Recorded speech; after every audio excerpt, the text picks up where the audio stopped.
The fluorescent lights of Sterling Corp hummed with a sterile, incessant drone, a soundtrack to the quiet desperation of countless souls trapped in beige cubicles. But for Fiona, it was the symphony of her domain. For 12 years, she'd been the COO's right hand, the invisible architect of his meticulously crafted world.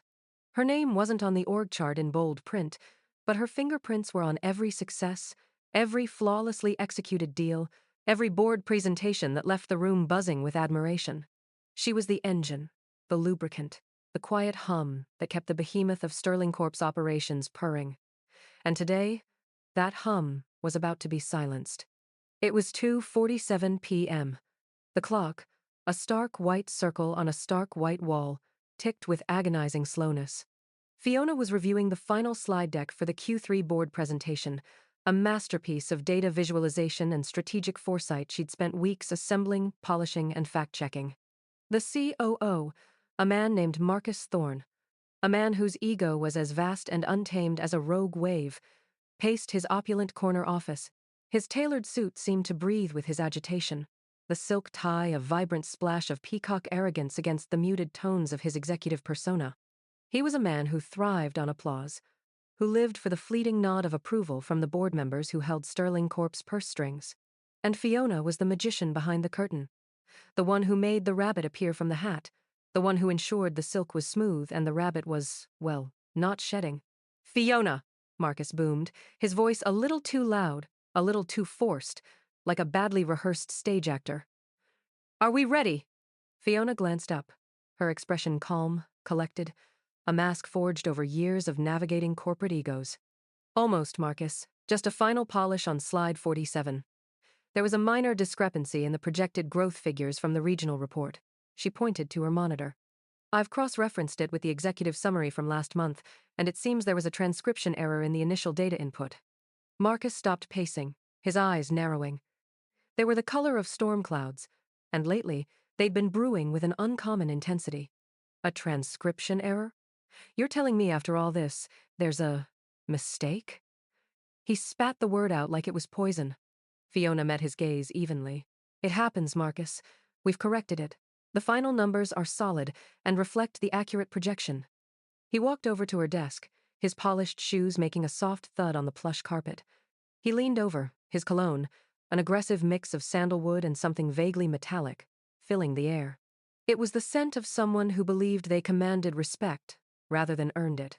"You know, Fiona," he began, his tone shifting, becoming unnervingly smooth, like the surface of a frozen lake ready to crack. "I've been thinking a lot about this presentation, about what it takes to really lead at this level, to manage critical schedules, to anticipate needs before they even arise." Fiona felt a prickle of unease, a tiny tremor in her carefully constructed calm. Marcus Thorne was not known for his introspection. His introspection usually involved a deep dive into the stock market or his golf handicap. "I've always managed your schedule, Marcus," she replied, her voice betraying none of the sudden chill that had settled in her gut.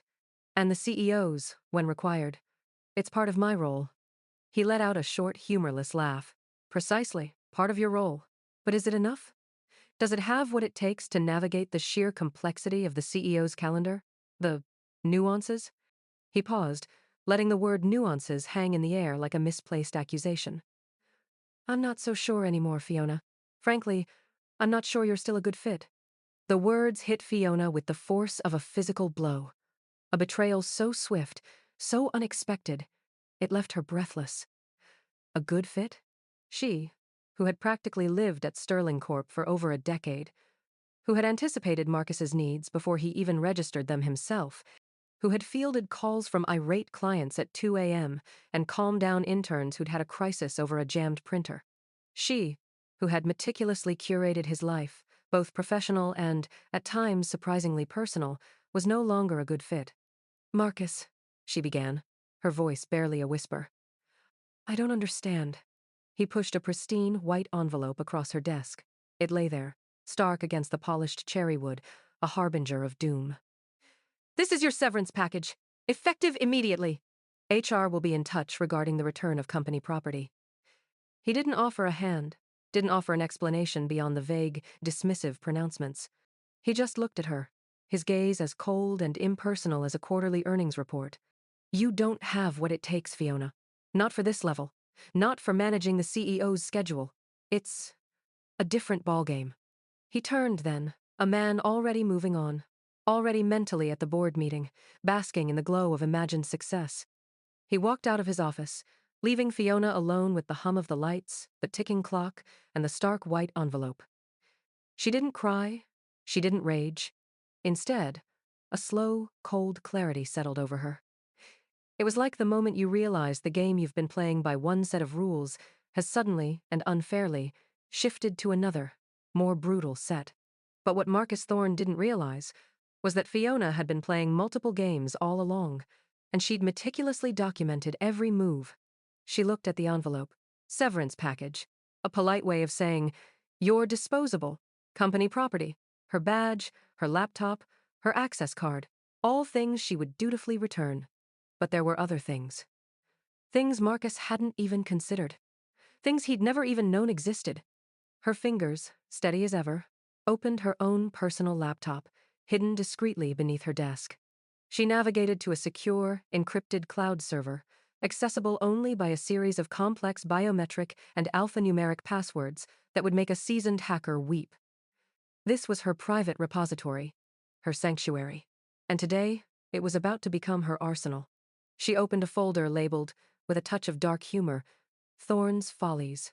Inside, a meticulously organized collection of Marcus's professional blunders, his missed deadlines, his spectacularly misguided decisions, his penchant for buzzwords that held no practical meaning, and most importantly, his utter, unwavering reliance on her. Every email where he'd CC'd her on a crucial decision after the fact, every voicemail he'd left her asking for the simplest of tasks. Fiona, can you remind me what time my meeting with the Henderson account is? Fiona, did I send that memo to legal? Fiona, where is that Q2 report again? I can't find it. She'd saved them all, not out of spite, but out of a deep, ingrained sense of order, a need to catalog the chaos. Then, she opened another folder. This one was labeled Project Nightingale. It contained the fruits of her quiet labor, a personal passion project she'd been developing for months. A revolutionary, AI-driven calendar and scheduling system. It wasn't just a digital planner. It was an intelligent orchestrator of time, capable of anticipating conflicts, optimizing routes, even factoring in mood-based productivity windows. It was designed to be Marcus Thorne's ultimate productivity tool, a system that would finally allow him to function independently, without her constant, invisible hand guiding his every professional step. She'd built it, coded it, and tested it rigorously, all on her private server, completely off Sterling Corp's network. Marcus had no access, no knowledge of its existence. He'd only ever seen fragmented prototypes, early versions she'd presented as ideas for improvement. He'd waved them away, too busy basking in the glory of presentations she'd engineered. A small, almost imperceptible smile touched Fiona's lips. The board presentation? Marcus had been so focused on the message and the synergy that he'd completely forgotten the messenger. And the messenger, it turned out, had a rather significant final edit. She scrolled through her work emails. There it was, the final version of the presentation, polished to a mirror shine, ready for Marcus's smug delivery. She hadn't sent it yet. A technical glitch, she'd told herself. A momentary lapse in her always impeccable workflow. She closed her personal laptop with a soft click. She picked up the severance package, her hand brushing against the smooth, unforgiving paper. Marcus Thorne thought he was ending her career. He was wrong. He was merely freeing her to build a new one where her quiet competence wouldn't be mistaken for subservience, and where her contributions wouldn't be erased with a casual wave of a peacock-colored tie. She gathered her personal belongings, a framed photo of her cat, a worn copy of Meditations, a well-loved ergonomic mouse. As she reached for her company-issued laptop, she paused. A thought, sharp and clear, cut through the lingering sting of betrayal. It wasn't about revenge, not truly. It was about balance. It was about ensuring that those who built the foundations were not simply discarded when the walls went up. She logged into her company email one last time. The presentation deck was still sitting in her drafts. With a deliberate, almost casual keystroke, she deleted it. Gone. Vanished into the ether of Sterling Corp's servers. And from her own professional consciousness, she then proceeded to meticulously return every single piece of company property as requested. Badge, keys, laptop, even the ergonomically questionable company-issued stapler. She walked out of Marcus Thorne's office with a composure that bordered on unnerving, a silent testament to the fact that she was not defeated, she was merely regrouping. The polished cherry wood desk was empty. The silence in the office was profound, broken only by the relentless hum of the fluorescent lights, a sound that no longer sounded like a symphony, but like the low thrum of a forgotten machine, waiting for its operator to return. Marcus Thorne had just made his presentation, and Fiona, in her own quiet way, had just delivered her opening statement. The game, as he so eloquently put it, was indeed a different ballgame, and she was about to change the rules. The silence in Marcus Thorne's corner office was as profound as it was deafening. Fiona, the woman who had been the invisible scaffolding of his career, was gone. But Marcus, basking in the glow of his perceived triumph, didn't notice. He was already mentally rehearsing his acceptance speech, the accolades from the board already a comforting balm to his ego. He'd meticulously prepared for the presentation, or so he thought. He'd reviewed the slides, memorized the key talking points, and felt the surge of confidence that came from believing he was the sole author of his success. Back in her sparsely decorated apartment, miles from the sterile hum of Sterling Corp, Fiona wasn't dwelling on the indignity of her dismissal. Her mind was already miles ahead. The severance package lay unopened on her coffee table, a useless token of Marcus Thorne's utter lack of foresight. Her focus was entirely on her private server, a fortress of encrypted data that held the true keys to Sterling Corp's operational secrets, and more importantly, Marcus Thorne's professional ruin. Her fingers danced across the keyboard, a silent ballet of retrieval and organization. The Thorne's Follies folder, a monument to her years of meticulous observation, was the first stop. She sorted through hundreds of emails, each one a damning testament to Marcus's dependence. There were the frantic pleas for schedule confirmation, the bewildered requests for basic data, the passive-aggressive demands disguised as team collaboration.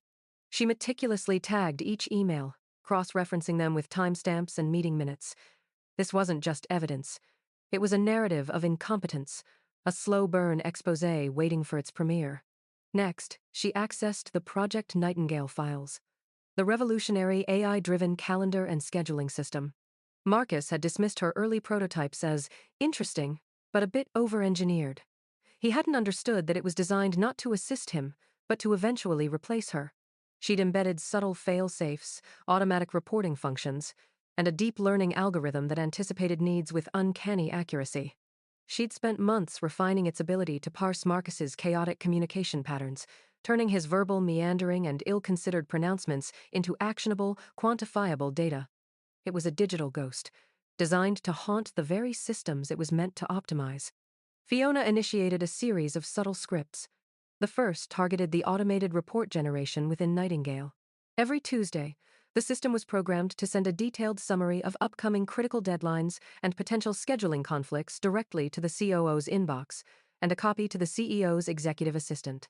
This had been in place for weeks, a silent reassurance to Fiona that Marcus was receiving a constant stream of meticulously organized information, even if he treated it as white noise. The system also quietly logged every instance of Marcus overriding a Nightingale recommendation or missing a crucial alert.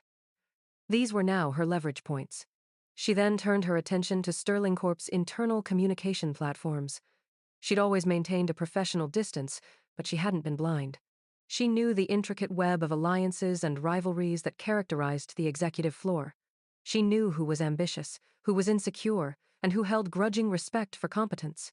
Using an anonymized email account, she began to circulate carefully crafted whispers. Nothing outright accusatory, just questions. Has anyone else noticed the recent delays in the Alpha Project's supply chain notifications? Read one anonymous email forwarded to key department heads. Just trying to understand if there's a new protocol I'm missing. Another, sent to a mid-level manager known for his gossipy tendencies, questioned the accuracy of the Q3 projections Marcus had presented. I thought I saw a discrepancy in the regional growth data compared to last month's executive summary. Anyone else review that carefully? The effect was subtle, like a slow-acting poison. The first domino to fall was the Alpha Project. Marcus, having relied on Nightingale's automated alerts without truly understanding them, had missed a critical supplier notification. The consequence? A significant delay in a major product launch, and a furious call from the lead client, who had been assured everything was on track. Marcus, blindsided, scrambled to understand what had gone wrong, his panic palpable even through the digital grapevine. Then came the Q3 projection inquiries. The finance department, always meticulous, began cross-referencing. They found the discrepancy Fiona had hinted at, a minor but undeniable error that suggested a lack of thorough review on Marcus's part. The ripple of unease spread through Sterling Corp like wildfire. Emails began to flood internal channels, a torrent of confused queries and growing concern. Colleagues, accustomed to Fiona's seamless operation, started noticing the cracks appearing in the polished facade of Marcus Thorne's leadership. Did anyone see Fiona's final Q3 report? A message popped up on a shared team chat. I can't seem to locate it in the shared drive anymore. Just got a call from Mr. Henderson at Alpha Corp. Another read. He's furious about the launch delay. Marcus assured him everything was fine last week. Marcus himself was a maelstrom of frantic activity. He'd never had to manage information before. He'd always been managed by it. He'd fire off emails in a panic, demanding answers from teams who were equally bewildered. His once impeccably organized inbox was becoming a digital dumpster fire. He'd call departments, his voice tight with suppressed fury, asking questions that revealed his utter lack of comprehension. Fiona watched it all unfold from her quiet sanctuary. She hadn't filed a single complaint, hadn't spoken a word of accusation. Her counterplay was far more elegant. It was about making the truth manifest, about letting the carefully constructed edifice of Marcus Thorne's success crumble under its own weight, exposed by the very systems he'd failed to comprehend. The next move was a masterstroke of calculated precision. She logged into a secure Sterling Corp portal, not as an employee, but as a registered third-party vendor providing historical data analysis services. She uploaded a discrete report, generated by Nightingale, detailing Marcus Thorne's consistent failure to adhere to critical project deadlines and his persistent disregard for automated risk assessment alerts over the past 6 months. It wasn't an accusation. It was a data-driven audit. She CC'd the CEO's chief of staff and the head of internal audit. The subject line was innocuous: Quarterly Operational Performance Review. Within hours, the report landed on the CEO's desk. The sheer volume of objective data, devoid of emotion or opinion, was irrefutable.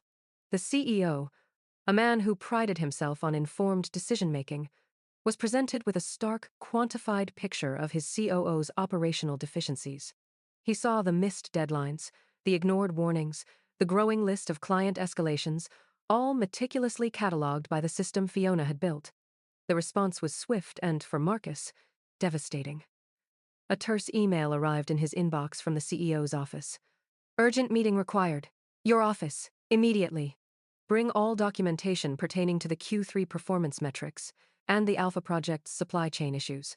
Marcus Thorne, once so confident, now felt a cold dread coiling in his stomach. He realized with sickening clarity that the seamless operation he'd taken for granted had been meticulously managed by someone else, someone he had casually discarded. He looked at his overflowing inbox, the panicked messages from his teams, and the chillingly brief email from the CEO. The cracks had become chasms. He was trapped, and he didn't even know who had set the trap, let alone how to escape it. He had no idea that the magic he'd relied on had been meticulously documented, its absence now the architect of his downfall. The game had indeed changed, and Fiona, the discarded assistant, was now the undisputed player. The opulent boardroom of Sterling Corp, once a symbol of Marcus Thorne's perceived power, now felt like a sterile interrogation chamber. The CEO, Mr. Sterling himself, a man whose silver hair belied a steely resolve, sat at the head of the table. His gaze, usually warm and encouraging, was now sharp, dissecting, and utterly devoid of warmth. Beside him sat the head of internal audit, a woman whose expression was as unreadable as a redacted document. Marcus Thorne, dressed in a suit that now felt several sizes too large, sat opposite them, his carefully constructed composure fraying at the edges.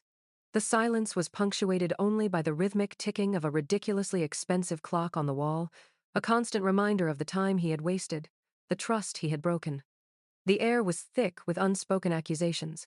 The Alpha Project debacle, The Q3 projection anomalies, the growing list of client complaints, all of it had culminated in this tense, unavoidable confrontation. Marcus had spent the last few days in a desperate, chaotic scramble. He'd summoned department heads, demanded explanations, and tried to retrace his steps, but without Fiona's meticulous organizational prowess, his efforts were futile. He'd unearthed fragmented emails, incomplete reports, and a growing sense of his own utter inadequacy. The system he had dismissed as overly complex had been his invisible safety net, and he had unceremoniously cut it.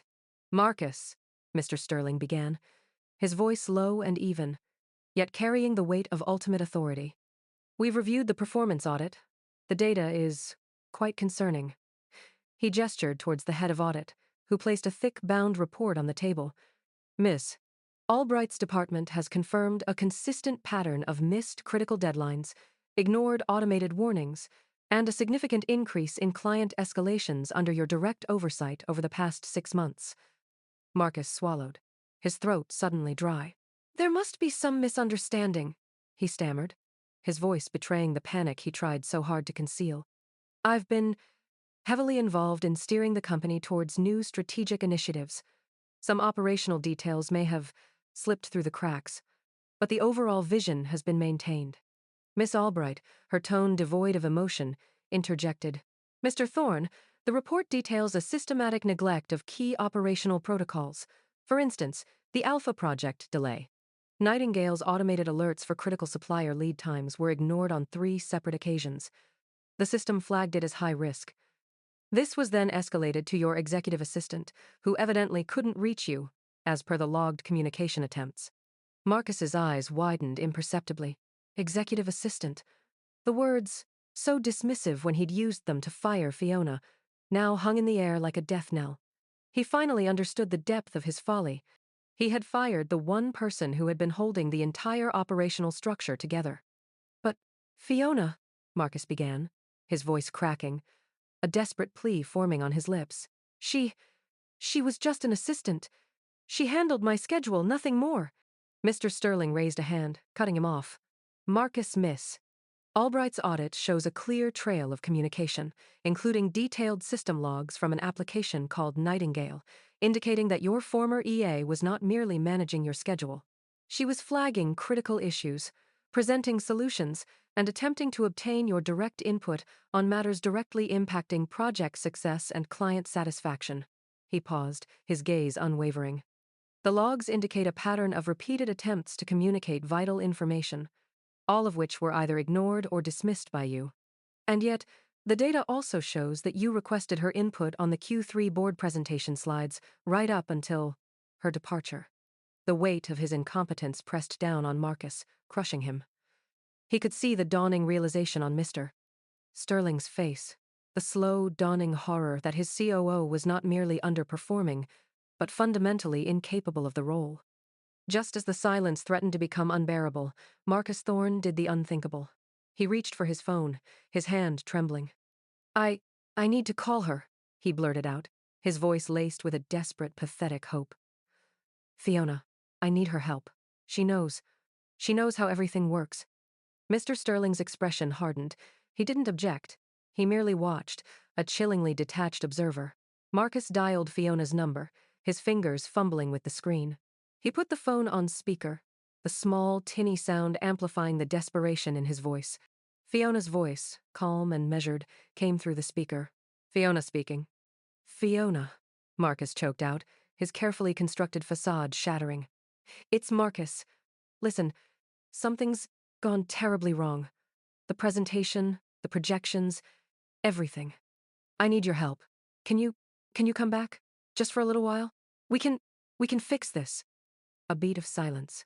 Then, Fiona's voice, cool and steady, a stark contrast to Marcus's panic. "Mr. Thorne, I am no longer employed by Sterling Corp." I know," Marcus pleaded, his voice rising. "But you know the systems, the data. You're the only one who understands it. Please, Fiona, I'll do anything. A promotion, a raise, anything you want. Just help me.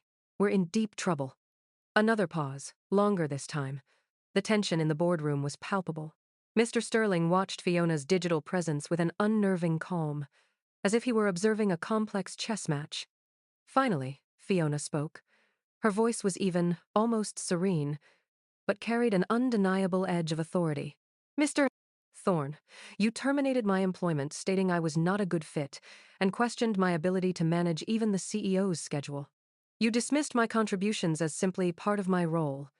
You offered me a severance package and instructed me to return all company property. Marcus nodded frantically.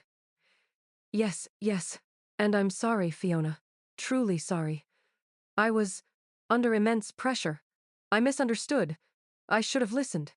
You dismissed me on the eve of a critical board presentation, Fiona continued, her voice unwavering.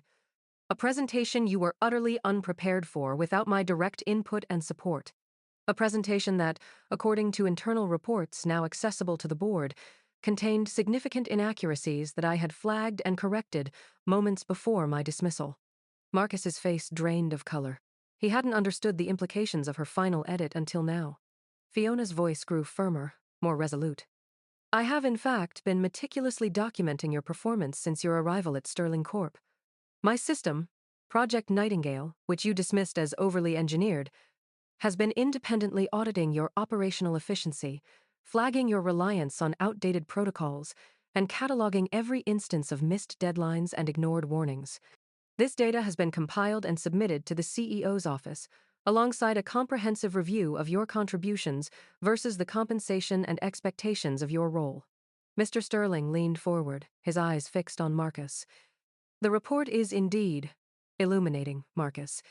It details a pattern of oversight that borders on negligence. It also raises significant questions about your leadership capabilities and your understanding of corporate responsibility. Fiona's voice returned, now carrying the weight of finality. Mr. Thorne, you are presenting me with a unique opportunity. Based on the extensive data compiled by Nightingale and the clear demonstration of your inability to manage the operational complexities of this company, I have two proposals. Option A, the executive option, is for Sterling Corp to immediately terminate your employment for cause, citing gross negligence and repeated professional misconduct. In exchange for your immediate resignation and full cooperation in transitioning my previous role, I will ensure a swift and silent departure, with no public repercussions beyond standard HR procedures. Your severance package will be nominal, and you will have no claim to any further compensation or benefits. Marcus stared at the phone, his face a mask of disbelief and terror. Option B, Fiona continued, her voice a low, steady drone, is the nuclear option. If you refuse option A, I will release the full, unredacted Nightingale audit, along with supporting documentation, including your own panicked emails and voicemails to me, to the SEC, and all relevant regulatory bodies. This will trigger a full investigation into Sterling Corp's operational integrity, leading to significant fines, potential class action lawsuits from clients impacted by your mismanagement, and an irreversible damage to the company's reputation. The board will undoubtedly move to protect itself, and the fallout for you will be catastrophic. You will be blacklisted in the industry, your reputation irrevocably destroyed. A chilling silence descended. Marcus Thorne, the man who had so casually discarded Fiona, the man who believed his own ego was unassailable, was utterly broken. He looked at Mr. Sterling, at Miss Albright, their faces grim and unyielding. He knew he had no leverage, no escape. I'll take option A, he whispered, the words barely audible. Just make it stop. Mr. Sterling nodded, a curt, decisive movement. Miss Albright will be in touch with the necessary paperwork, Marcus. Consider your resignation effective immediately. Fiona's voice cut through the residual tension. Mr. Sterling, thank you for your time. I believe my prior contract details warrant a discussion about my own future with Sterling Corp. Mr. Sterling's eyes widened slightly, then a slow smile spread across his face. Fiona, he said, his voice now warm, genuine, and full of respect. I believe we have a great deal to discuss. Perhaps you'd be willing to come in for a formal meeting? My office, tomorrow morning, at your convenience. Fiona's voice held a subtle, satisfied lilt. I'll be there, Mr. Sterling. And this time, I'll be sure to bring my own coffee. The next day, Fiona walked into Sterling Corp not as an assistant, but as a strategic asset. She arrived not with a folder of old documents, but with a proposal. A proposal for the future of Sterling Corp. A future where operational excellence was paramount and where competence was not just recognized but rewarded. She proposed a new role for herself, Chief Operations Officer. She presented a meticulously crafted plan outlining how Nightingale, now fully integrated into Sterling Corp's infrastructure under her direct supervision, would ensure a level of transparency and efficiency the company had never before experienced. She also presented a revised employment contract, one that reflected her true value and provided her with the authority to implement her vision. Mr. Sterling, humbled and enlightened, accepted without hesitation. Marcus Thorne, stripped of his title and his dignity, was seen leaving Sterling Corp that same day, his shoulders slumped, his expensive suit looking more like a shroud. He vanished from the corporate landscape, a cautionary tale whispered in hushed tones, a testament to the dangers of underestimating the quiet power of competence and the silent architects of success. Fiona, however, did not linger in the ruins of Marcus Thorne's ambition. While Sterling Corp began its slow, methodical recovery under her guidance, a different offer had arrived. A major competitor, impressed by the swift and decisive resolution of the Sterling Corp crisis and the undeniable efficiency of Fiona's systems, had approached her. They offered not just a role, but a partnership. A chance to build something new, something visionary, from the ground up, with an appreciation for the quiet strength that truly drives success. And so, Fiona, the executive assistant who was deemed a bad fit, found her true calling. She moved on, not seeking revenge, but seeking to build. Her legacy wasn't one of destruction, but of intelligent design, of recognizing that the true power lies not in the loudest voice, but in the most meticulously crafted plan. If you enjoyed watching corporate hubris meet its match and witnessing the power of quiet competence triumph over arrogance, consider liking this video and subscribing for more stories of strategic brilliance and well-deserved comeuppance. Because sometimes, the greatest revenge is simply being seen, being valued, and building something better from the ground up. The lesson? Never underestimate the quiet ones. They're often the ones holding the blueprints.